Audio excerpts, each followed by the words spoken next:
लोकाभिरामम् रणरङ्गधीरम्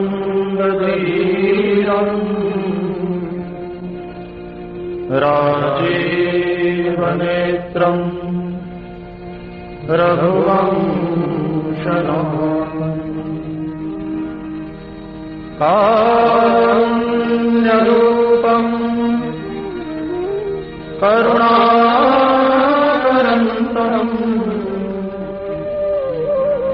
श्रीरामचन्द्रम् शरणं प्रपद्ये। नारायणं नमस्कृत्य नरं चैव नरोत्तमं देवी सरस्वती व्यासं ततो जयमुदीरयेत्। कल्याणानां निधानं कलिमलमतनं पावनं पावनानां पाथेयं जंगुसो सपदि परपदे प्राप्तिये प्रस्थितस्य। आज हम गोस्वामी तुलसीदास जी के व्यक्तित्व और उनकी देन जो समाज को मिली उस पर कुछ चर्चा करेंगे। तुलसीदास जी ने अनेक ग्रंथ लिखे हैं। आज से 500 साल पहले का उनका जीवन इतिहास है और उनका जीवन इतिहास किसी चमत्कार से कम नहीं है। उनकी आयु, उनका जन्म, उनकी कर्म निष्ठा, उनकी भक्ति, आयु में भी देखा जाए तो गोस्वामी तुलसीदास जी लगभग 115 से 125 वर्ष तक इस धराधाम पर रहे। थोड़ा सा मतभेद है विद्वानों में, कुछ 115 के आसपास मानते हैं, कुछ 125 के आसपास मानते हैं। बहुत सारे ग्रंथों में रामचरितमानस एक बहुत बड़ा जनप्रिय और विद्वानों के लिए ज्ञान की निधि तुलसीदास जी ने रचना कर इस संसार को सौंपा।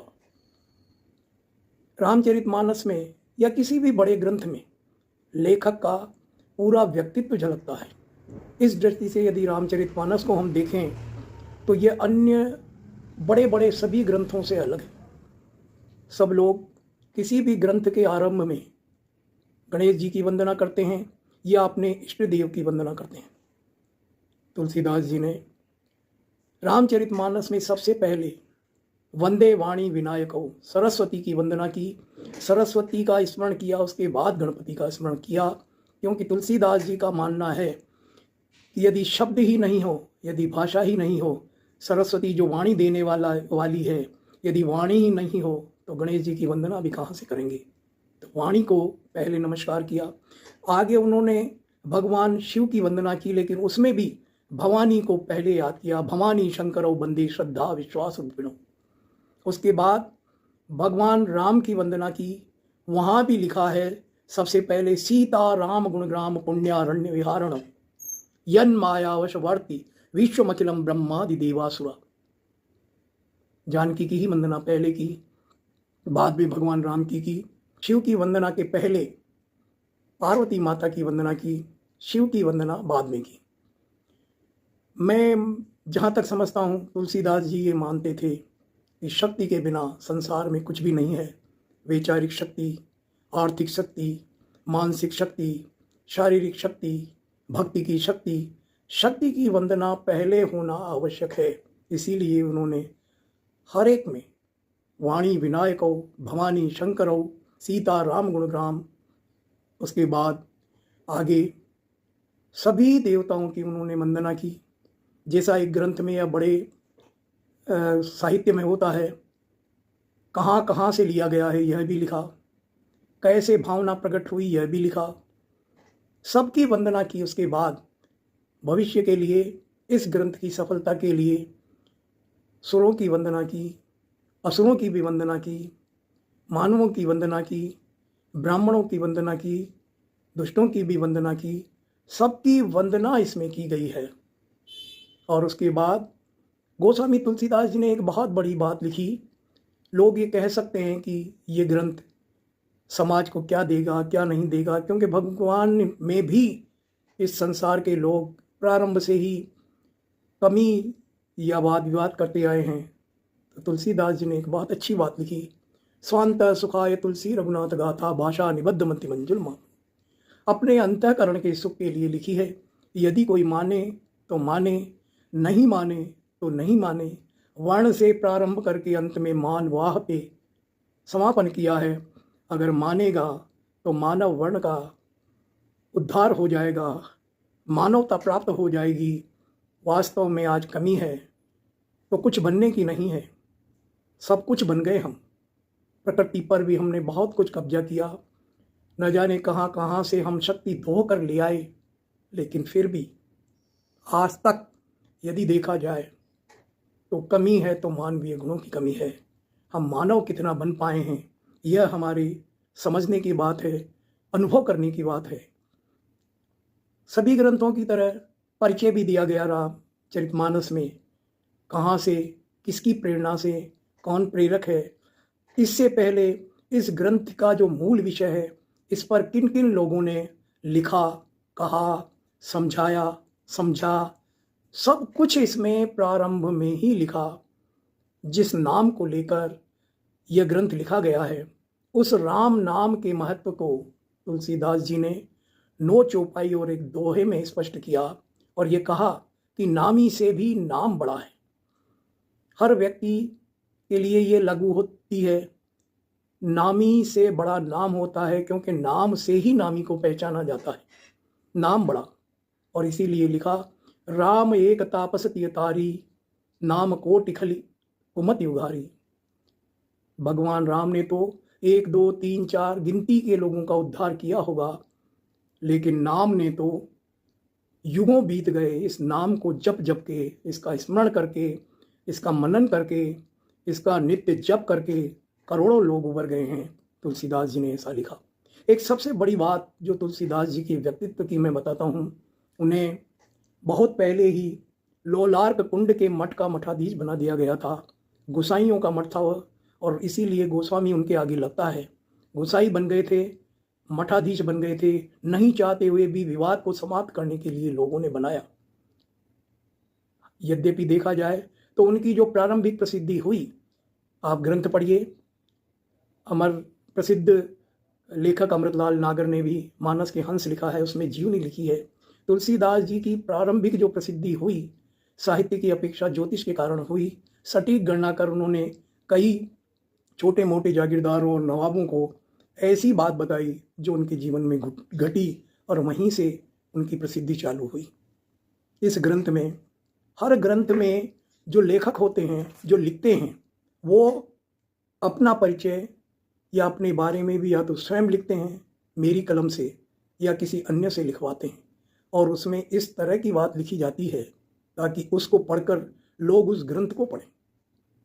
अक्सर आदमी अपना, उसे यदि संक्षेप में मैं कहूँ तो अपना श्रीनामा, अपना परिचय, और श्रीनामा प्रारंभ से आज तक हर व्यक्ति में यह लालसा रही है या यह भावना रही है या बुद्धि में यह बात होती है कि वो बड़ा चढ़ाकर अपनी बात प्रस्तुत करता है, अपना परिचय प्रस्तुत करता है, अपने बारे में चाहता है कि अधिकतम लिखा जाए। तुलसीदास जी ने भी रामचरितमानस में कथा प्रारंभ करने के पहले अपना भी परिचय लिखा।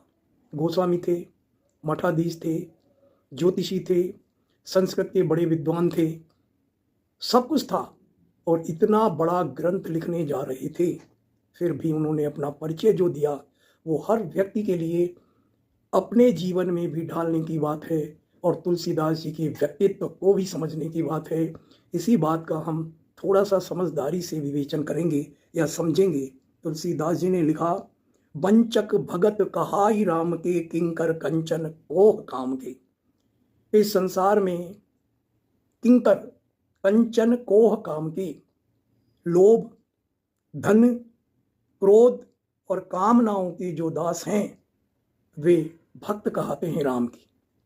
उन्हें उन्होंने वंचक कहा है, यानी भगवान की राम पर, भगवान राम के नाम पर धर्म ध्वजा धारण करके अपना सम्मान बढ़ाते हैं और संसार में सम्मान पाते हैं। यही बात उन्होंने लिखी कि ऐसे जो लोग हैं, ऐसे लोग जो वास्तव में तो हैं काम क्रोध मद लोभ के दास, लेकिन राम के नाम पर जपमाला छापा तिलक डालकर मठाधीश बनकर संसार को अपने आकर्षण में बांधने का, अपनी सेवा करवाने का कार्य करते रहते हैं। तुलसीदास जी ने लिखा, तिनमय प्रथम रेख जगमोरी, 19 में से मैं एक हूँ। कोई लिख सकता है ये बात? इतनी बड़ा अवगुण कोई अपना लिख सकता है अपने ही ग्रंथ में?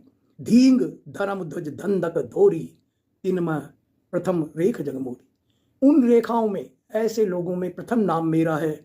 मैं धींग हूं, धर्म ध्वज हूं, यानी धर्म की ध्वजा से ठगने वाला व्यक्ति हूं।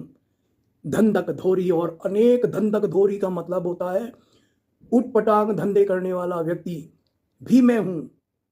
जो अपने अवगुण सब कहूं, बाढ़ई कथा पार नहीं ले हूं। यदि अपने सारे अवगुण कहने लगूंगा तो कथा इतनी बढ़ जाएगी कि पार नहीं पा सकते। ताथे मैं अति अल्प बखाने, थोड़े महु जाने सयाने। आप तो बुद्धिमान हैं, इसलिए मैंने मेरे अवगुणों को संक्षेप में कहा है, क्योंकि आप सब लोग बुद्धिमान हैं। आप अल्प में ही समझ जाएंगे। समुझ विविध विधि विनती मोरी, को न कथा सुनि देहि कोई। इसलिए मेरी सबके चरणों में वंदना है। इस कथा को पढ़कर यदि कोई कमी रहे तो मुझे दोष न दें, क्योंकि मैं बुद्धिमान व्यक्ति नहीं हूँ, मैं कोई ज्ञानी नहीं हूँ, मैं कोई अनुभवी नहीं हूँ। मैंने तो बस भगवान का गुणगान करने का साहस किया है, और उन भगवान के चरणों के गुणगान में यदि कोई कमी भी रह गई तो मुझे क्षमा करने की प्रार्थना तुलसीदास जी ने की। ये है तुलसीदास जी का व्यक्तित्व, जिसने दुनिया को इतना बड़ा ग्रंथ दिया।